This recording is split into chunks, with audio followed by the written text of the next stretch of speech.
Welcome to the People and Performance Podcast, featuring guest experts from such global brands as NASA, Salesforce, the Milwaukee Bucks, Staples Professional, IBM, Mutual of America, Xero, and Simon Sinek Inc. The show offers expert insights into the strategic capabilities and behaviors needed to grow and sustain employee performance. Welcome to this episode of the People and Performance Podcast. Hey, this is Chris Bjorling, People and Performance Podcast co-host and president at Fidello Inc. In this episode of the People and Performance Podcast, we discuss what organizations often miss in their approach to leveraging data when making resource decisions around people and culture. Our guest this time is Craig Foreman, founder at Culture C Consulting. Bill Benham and I hope you enjoy this conversation we had with Craig, and if you do, please remember to like, comment, and subscribe.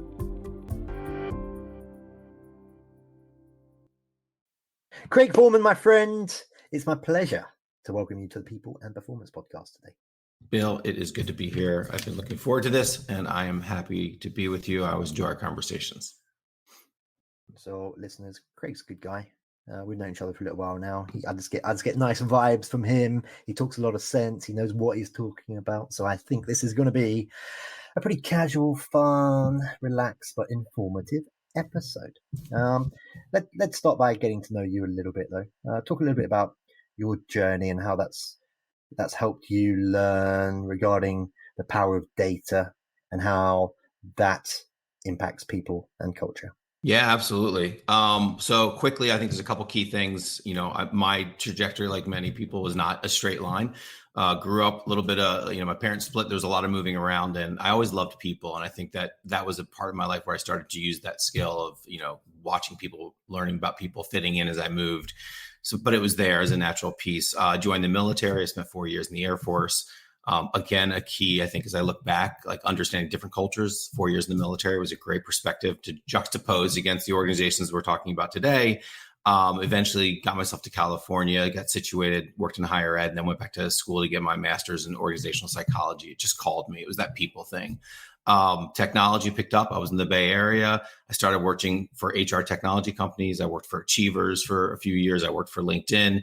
And then the past 6 years at a company called Culture Amp, which I think many people know as a lead people scientist. And that was where the data piece, I think, really came into focus for me. I have always passionate about this. This is my space. How do we build better workplaces for people and for organizations?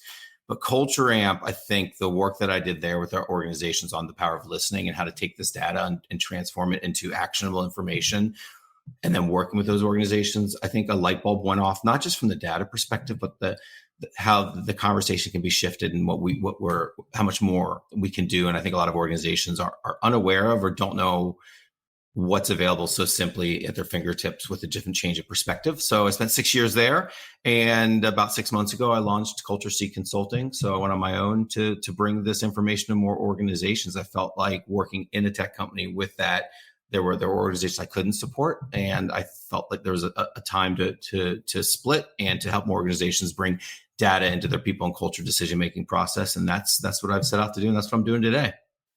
That is a varied and very impressive career.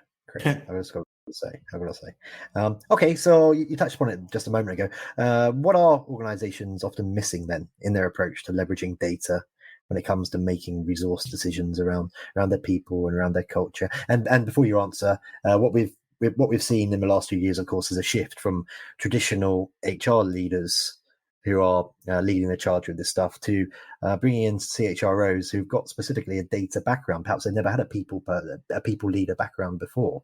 Tell us more. Yeah, what are they missing? And it's interesting because some of this, it's not going to be all straight on data. I think it's how we're leveraging the data. So I think there are people that have great data backgrounds, but I'd say the first thing, there's three things that are key to me. I think organizations are missing here. One is that surveying is not employee listening. Survey is simply collecting data. Right. And that we can collect data lots of ways. We can pull data out of our Salesforce or out of our marketing tools or out of our HRIS. When we survey, when we listen to our people, I think we have to think about it differently and appreciate it, that is a relationship, right? If I ask a group of people who's taken a survey and never heard anything again, and many hands will go up. Most people can relate to that. How does that make you feel? So understanding, I think for organizations, they're so used to gathering lots of data that when we go to listen to our people, that it is more surveying is collection, but I think of it a lot as collect, right? That's the first part. We have to do that well. Understand, how do we interpret that data? How do we understand it and turn it? There's a lot of information that's coming back from these surveys. How do we get it and understand it quickly? And then ultimately, how do we take that to drive action?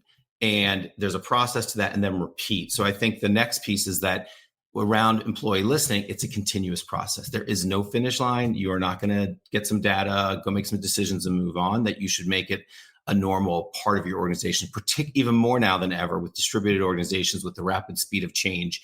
There has to be this constant listening to what's happening.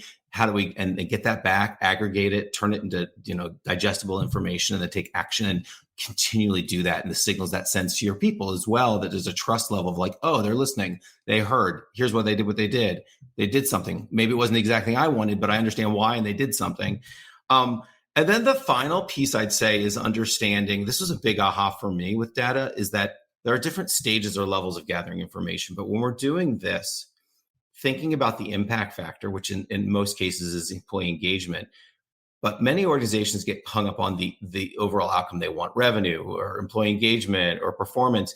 But what I learned was that really in this process is understanding the outcome, what you want, and understanding the input factors and which inputs have the highest relationship to the outcome, and helping organizations think about it that way, because we get ourselves in a lot of trouble when we think about revenue. If it's just about revenue, Wells Fargo, right? Or if it's just about getting bank accounts open, versus saying, we know that if we are better at, making sure people understand the mission and vision, our leaders are communicating, systems and processes are in place, and, our managers and how our teams feel about our managers, those are the biggest drivers of engagement. Let's focus there, knowing that that's going to have the outcome, and having a tool set up to understand that, so we can focus on the inputs that will drive the outcomes that we want. So I would say those are the three of the big ones for me about what organizations are missing and not quite understanding. The People and Performance Podcast, supported by Fidello Inc., is dedicated to offering tips and expert insights into the strategic capabilities and behaviors needed to establish, grow, and measure the performance of employees. If you enjoy the show, why not subscribe and give us 5 stars through your favorite podcast app?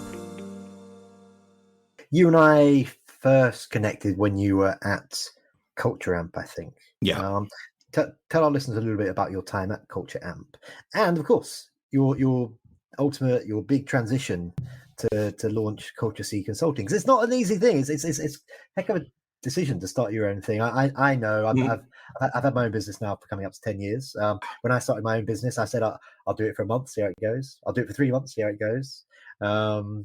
Nearly 10 years later, I'm still doing it, but it's a heck of a leap. Tell us more. Well, congratulations on 10 years. I look forward to saying that I have a solid year and a half under my belt at this point. So that's amazing to hear. And, there was a part of me that always felt that this day would come, but I also knew that it would present itself when it was right. I joined Culture Amp. I think I'd done a lot of work personally and professionally up to that point to get clear on what I did and didn't want, which is really great. And I'd say to anybody in their career, that's part of the journey is understanding. And I knew at that point when I joined that my mission, which remains, is to help the world work better by improving the places we work. I also was able to articulate that I saw myself as a speaker and a thought leader. And I was able to say that when I interviewed, and Culture Amp was able to say to me, come here, we have a great role for you and we'll support you in that. So I think one is claiming in the world what we want and asking for it, and finding organizations that will support us in our own growth and development. I joined as a lead people scientist. I spent the first part of my time there exclusively focused on working with our enterprise, our larger clients, helping them think about their approach, like these things that we're talking about, their approach to surveying. Why are you writing the questions that you're writing? What's a great survey? What should you not do just because it's benchmarked, but it's right for your organization? How do we do that? And then finally, when the surveys would close, I would support the leadership teams to help understand and see how to use the tools so they can embed this deeper into their organization. I mean, the idea is that they could bring it back into their organization.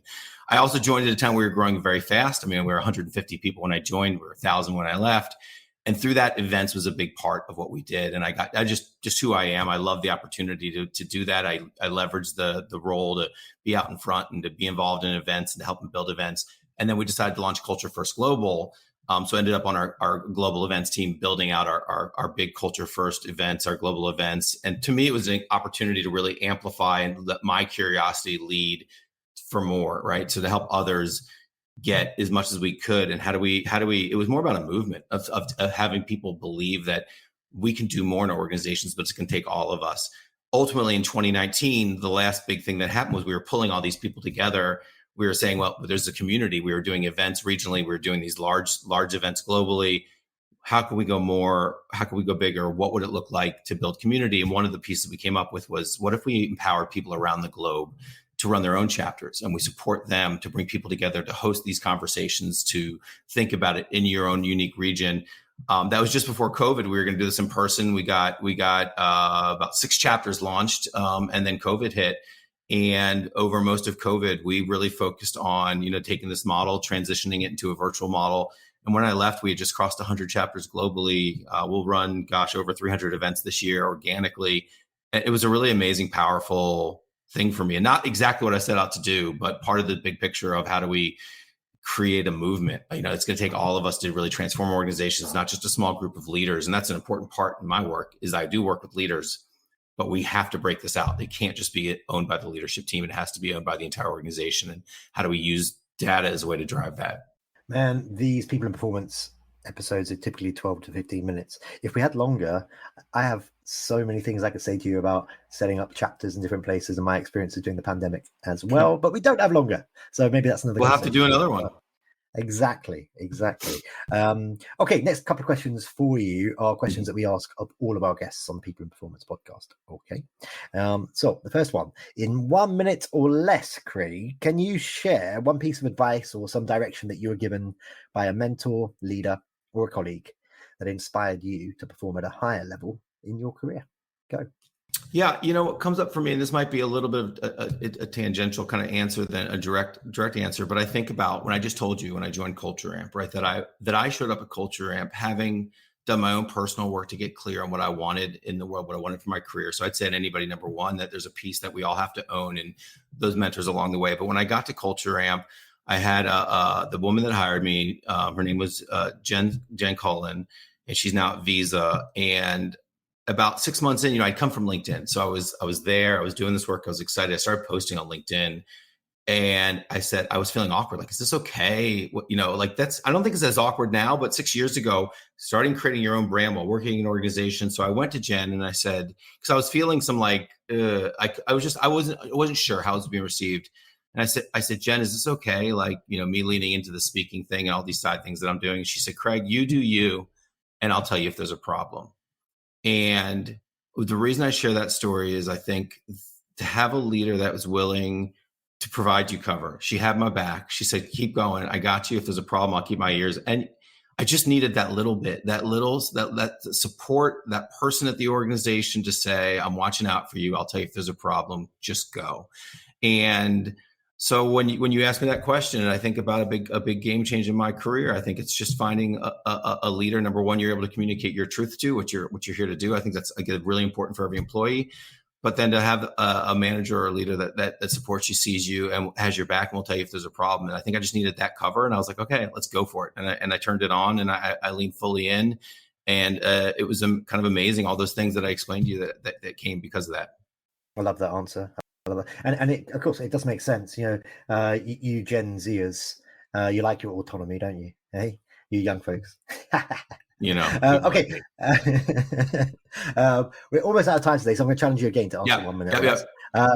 From a culture and people processes perspective, Craig, what does a high-performing company mean to you in 1 minute or less? Go.